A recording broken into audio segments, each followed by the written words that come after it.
பாருங்க early morning ஹீல்ஸுக்கு மேலே வந்து சன்ரைசஸ் ஆகிட்டு இருக்கு. தெரியுதா? மைக்கில் ஃபோன்லேயே நல்லா கேட்கும். கிட்ட வச்சு பேசினா இப்போ கேட்கும். தெரியுதா உங்களுக்கு? சன்ரைஸ் ஆகுது பாருங்க.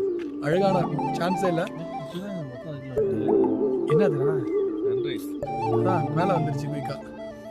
ஆனால் நேரில் பெருசாக தெரியுதுங்க. கேமராவில் ரொம்ப குட்டியாக தெரியலாம். ஜூம் பண்ணால் ஓரளவு பெருசாக தெரியும் போல இருக்கு. தமிழ்நாடு எஸ்சிடிசி தவறுதலா கேரளா பார்டர் தான் கிராஸ் ஆகி வருது. யாரைக்கிட்ட வருதுன்னு தெரிஞ்சு என்ன இடையில சாப்பிட்ட பண்ணலாம் இப்போ தான் சிரிச்சு ஆப்பம் வருதா?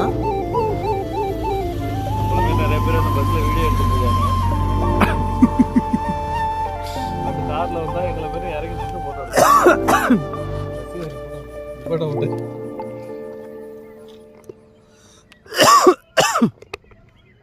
அதுக்கு அந்த பெரிய இதே போகுதுன்னு நினைக்கிறேன்ல 6